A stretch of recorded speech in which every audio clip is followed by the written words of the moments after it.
بسم اللہ الرحمن الرحیم۔ سامعین، پاکستان ایک نظریاتی ریاست ہے جس کی احساس مدینہ منورہ کی اس اسلامی ریاست کے انداز پر رکھی گئی، جس کے سربراہ خود نبی اکرم صلی اللہ علیہ وآلہ وسلم تھے۔ اس لیے اس ریاست کے خد و خال کی تشکیل کا تمام تر انحصار سیرت طیبہ پر ہے۔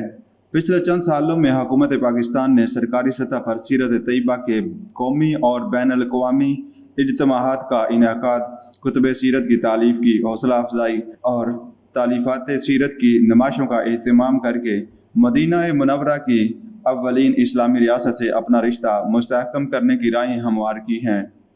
سامعین، خالق کائنات نے انسانیت کی رہنمائی اور ہدایت کے لیے صرف فطری بصیرت، حواس کی قوت، امتیاز و عقل کی روشنی پر اکتفا نہیں کیا، بلکہ انسانوں میں سے ہی کچھ برگزیدہ ہستیوں کو راہ انسانیت کی رہنمائی کے لیے منتخب کر کے انہیں انسانی عظمتوں کا معیار اور بنی نوع انسان کے لیے نمونہ عمل بنا کر بھیجا۔ انسانی تمدن جب ترقی کی معراج کو چھونے لگا اور زمان و مکان کی وسعتیں سمٹنے لگیں تو ایک رسول کی ضرورت ہوئی جو بلا امتیاز، رنگ و نسل اور بلا تفریق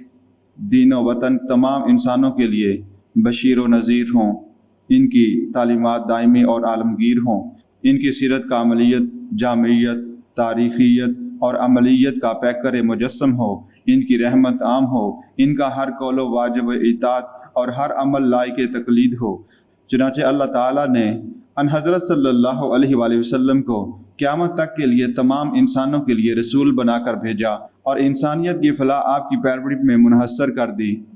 یہی وجہ ہے کہ آپ کی حیات طیبہ کے عہد سے لے کر آج تک ہر دور میں مطالعہ سیرت کا سلسلہ جاری رہا اور ہزارہا انسانوں نے اپنی زندگیاں سیرت طیبہ کے موضوع پر تحقیق و تالیف کے لیے وقف کر دیں۔ دنیا بھر کے دیگر ممالک کی طرح برصغیر پاک و ہند کے پورے اسلامی عہد میں ایک طرف اہل علم سیرت کے موضوع پر